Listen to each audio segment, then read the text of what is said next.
এই যে এভাবে করলে এই যে এর পাশে একটা ট্রায়াঙ্গেল, ওইদিকে আরো একটা ট্রায়াঙ্গেল, তো যে কোনো একটার এরিয়া বের করলেই হবে। তবে বিষয়টা হচ্ছে কি, আমরা যদি পুরোটার এরিয়া বের করতে পারি প্যারালেলোগ্রামে, তার অর্ধেক করলেই কিন্তু ট্রায়াঙ্গেল হবে, কারণ এই ট্রায়াঙ্গেল আর এই ট্রায়াঙ্গেল যোগ করলে পুরো এরিয়াটা আসে।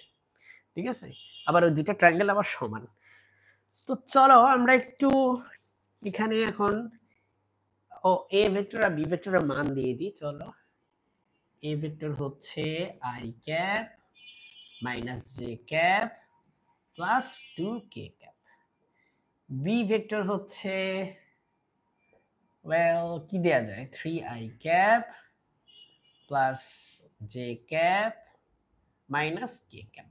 ঠিক আছে, এটা দিয়ে দিলাম ত্রিমাত্রিক ভেক্টর।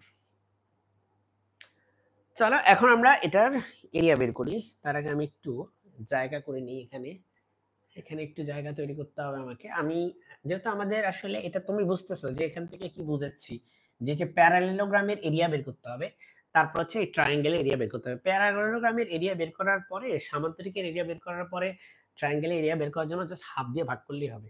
ঠিক আছে, কোনো কাহিনী নেই এখানে। তাহলে এটা একটু মুছে ফেলি, এই জায়গায় আমরা একটু বোঝার চেষ্টা করি কিভাবে প্যারালেলোগ্রামের এরিয়াটা বের করা যায়। চলো এটা এবি ভেক্টরটা দিয়ে রাখি। ওকে, সো দেখো প্রথমে আমরা বলি এরিয়া অফ প্যারালেলোগ্রাম। এই ফর্মুলাটা আমরা আগে একটা ক্লাসে ব্যাখ্যা করছিলাম। হ্যাঁ, এটা খুব ডিটেইলসে ব্যাখ্যা করা হয়েছিল, আজকে আর সেই সুযোগ নেই।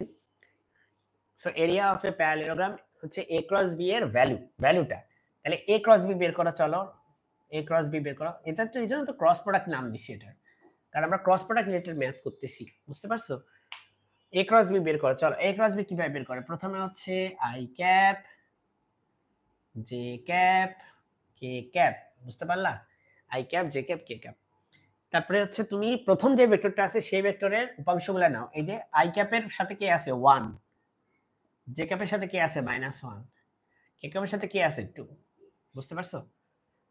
তারপর পরেরটা নাও বি, এখানে আছে 3, 1, -1। মনে রাখবা ক্রস প্রোডাক্টের ক্ষেত্রে নির্ণায়ক নিয়ে করতে হয়, ক্রস প্রোডাক্টের ক্ষেত্রে নির্ণায়ক নিয়ে করতে হয়।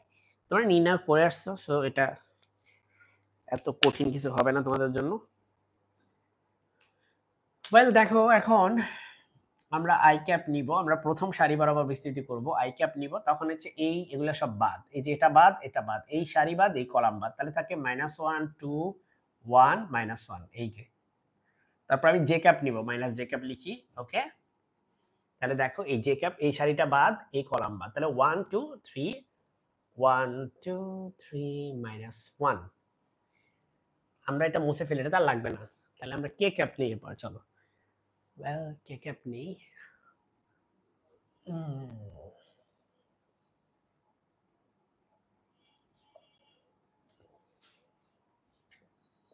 তাহলে দেখো এই পজিশনটা পজিটিভ তাই প্লাস লিখছি, এটা নেগেটিভ তাই মাইনাস লিখছি, এটা আবার পজিটিভ।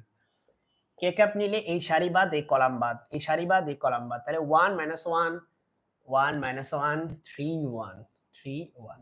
ওকে, এখন চলো এটা বের করো, i ক্যাপ গুণ করো, আড়াআড়ি গুণ করো, এটা হচ্ছে চাইনিজ কাট দিবা এই যেভাবে, তারপরে এভাবে, প্রথমে এভাবে কাট দাও, কত হয়? হ্যাঁ, -1 -1 মানে 1। আচ্ছা, এটা ফর্মুলার মাইনাস আছে, 2 আর 1 গুণ করলে হবে 2, -1 আর 1 গুণ করলে -1। এটা ফর্মুলা নেগেটিভ আছে, 3 2 6, 1 1 এ গুণ করলে 1, মাইনাস ফর্মুলার একটা মাইনাস আছে, 3 আর -3, সরি -1 গুণ 3 আর -1 গুণ করলে -3 হয়, -3 আর এই মাইনাস হচ্ছে প্লাস হয়ে যাবে, সেটা হয়ে যাবে -i ক্যাপ, এটা হয়ে যাবে -7, এখানে -7 আর প্লাস, তাহলে মাইনাসে প্লাস হচ্ছে +7 জে ক্যাপ, এখানে -7 আর মাইনাস আছে, তাহলে এটা হবে প্লাস। আর এই জায়গায় কি আছে, 4 3 একে 4 4 কে ক্যাপ। এটা হচ্ছে আমাদের a ক্রস b এর ভ্যালু, সরি ভ্যালু না, মানে a ক্রস b ভেক্টর। ঠিক আছে, তো এখন এটা মান বের করো, খুব সহজ। তুমি দুই পাশে মডুলাস দাও, এই যেভাবে, এবার মডুলাস দিলে কি আসবে, রুট ওভার। কিভাবে বের করে একটা ভেক্টরের মান, প্রথমে রুট ওভার দিবা, দিয়ে দেখি আমি একটু তোমাকে দেখাইতে পারি ঠিক মতো, ক্যামেরা অ্যাঙ্গেলটা ধরছি ঠিকঠাক মতো। ওকে,